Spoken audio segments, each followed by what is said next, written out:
사랑하는 형제자매 여러분, 주님의 이름으로 평안을 전합니다.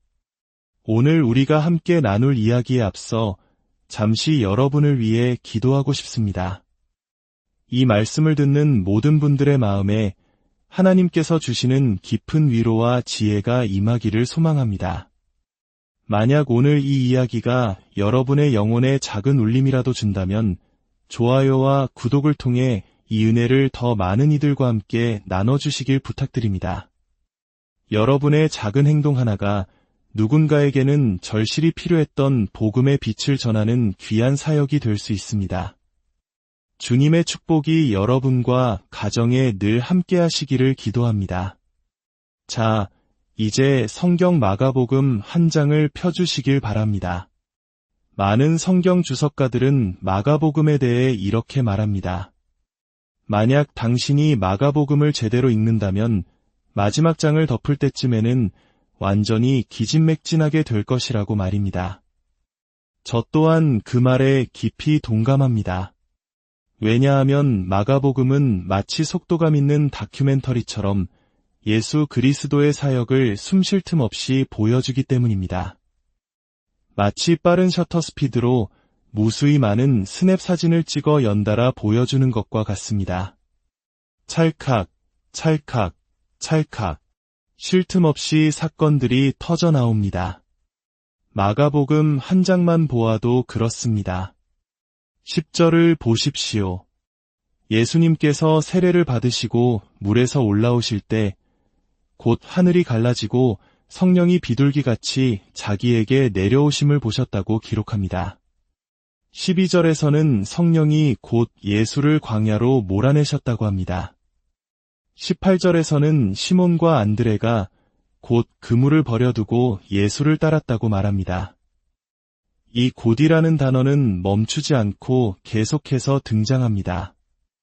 29절에서는 회당에서 나와 곧 시몬과 안드레의 집에 들어가셨고 30절에서는 시몬의 장모가 열병으로 누워있는 것을 사람들이 곧 예수께 여쭈었다고 합니다.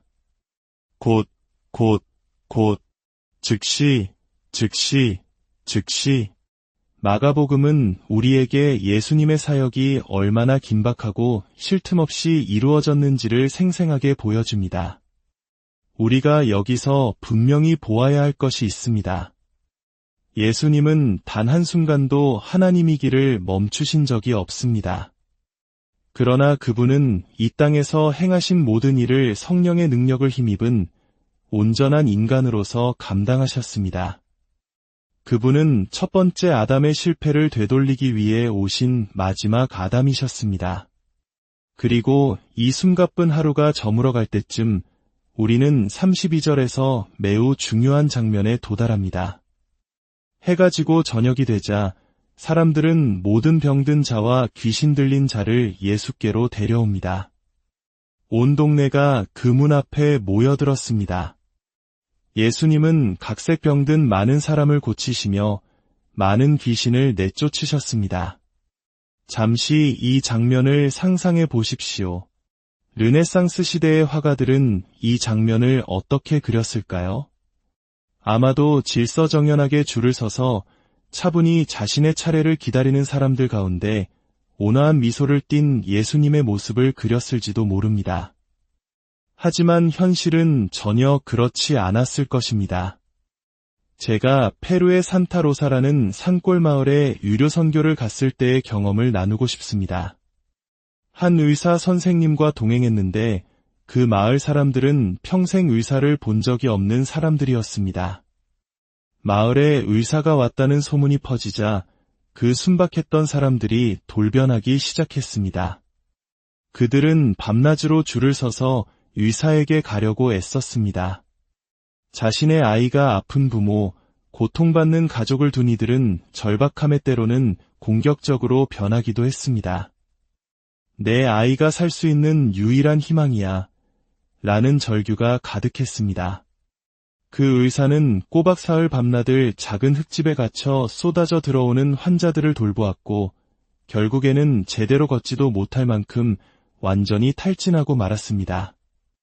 하물며 한 사람의 의사도 이러한데 모든 질병을 고치고 귀신을 쫓아내며 영혼의 문제까지 해결하시는 예수님 앞은 어떠했겠습니까?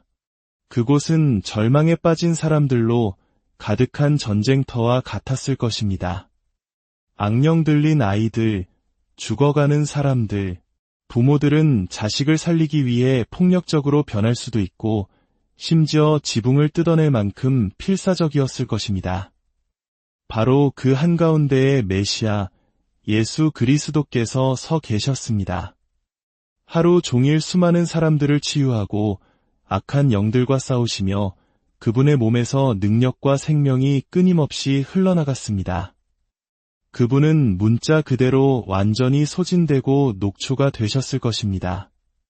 이것이 바로 죄의 결과로 인해 연약해진 육신을 입고 오신 우리와 똑같이 피곤함과 고통을 느끼셨던 예수님의 진짜 모습입니다.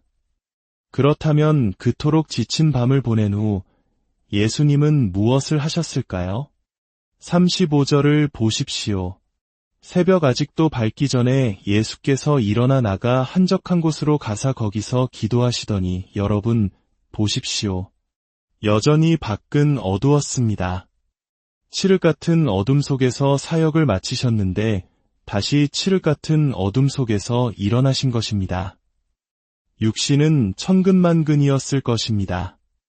단 1분이라도 더 눈을 붙이고 싶은 것이 인간의 본능입니다. 하지만 예수님은 그 모든 피로를 이기고 일어나셨습니다. 왜일까요? 그분에게 기도는 선택사항이 아니었기 때문입니다.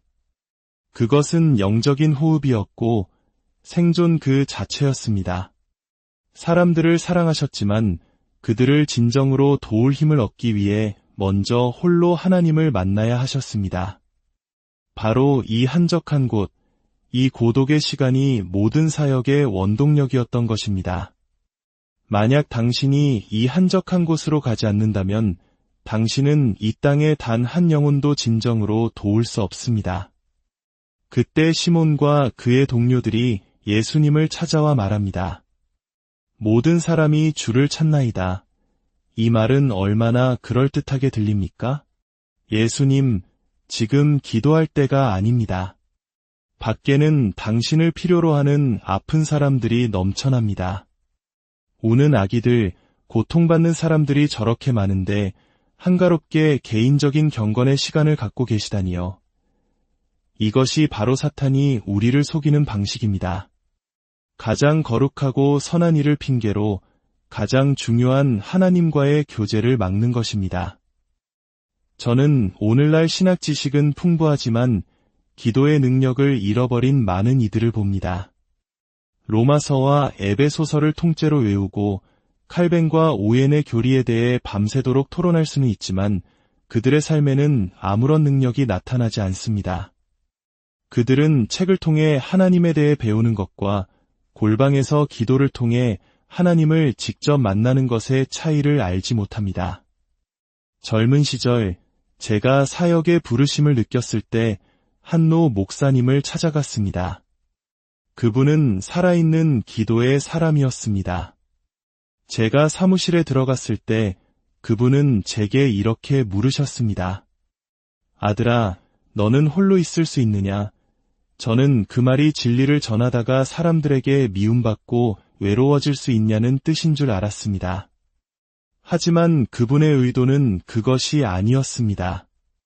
그분은 이렇게 묻고 계셨던 것입니다. 다른 젊은이들이 함께 어울려 커피를 마시고 신학을 논하며 시간을 보낼 때 너는 홀로 하나님과 함께 몇 시간이고 머무를 수 있느냐? 여러분, 보이십니까? 우리는 너무나 많은 말을 합니다. 화려한 말, 감정적인 말, 공허한 말들. 그러나 능력 있는 말은 오직 기도의 골방에서만 태어납니다.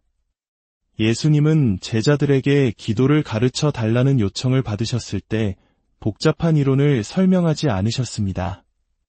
그분은 직접 기도의 본을 보여주셨습니다. 하늘에 계신 우리 아버지여, 이름이 거룩히 여김을 받으시오며 나라가 임하시오며 뜻이 하늘에서 이루어진 것 같이 땅에서도 이루어지이다. 기도는 하나님을 향한 갈망에서 시작하여 그분의 뜻이 이 땅에 이루어지기를 간구하는 것입니다. 사랑하는 형제자매 여러분, 우리의 구원자이신 예수님께서도 기도가 필요하셨습니다. 성부 하나님께서는 메시아에게 내가 내 손을 붙들리라고 약속하셨습니다. 예수님은 그 약속을 붙들고 기도를 통해 아버지와 교제하며 이 모든 사역을 감당하셨습니다. 혹시 지금 삶의 무게에 짓눌려 기진맥진해 있습니까? 너무나 지쳐서 기도할 힘조차 없다고 느껴지십니까? 바로 그때가 우리의 본이 되시는 예수님을 바라보아야 할 때입니다. 그분은 누구보다 지치고 힘드셨지만 그럼에도 불구하고 새벽 미명에 일어나 가장 먼저 하나님 아버지를 찾으셨습니다. 오늘 당신만의 한적한 곳을 찾으십시오. 세상의 소음으로부터 벗어나 잠시 멈추어 서서 하늘에 계신 우리 아버지와 깊은 교제를 나누십시오. 그곳에서 부어주시는 새 힘과 능력으로 다시 한번 세상을 향해 담대히 나아가는 저와 여러분이 되기를 우리 주 예수 그리스도의 이름으로 간절히 축원합니다.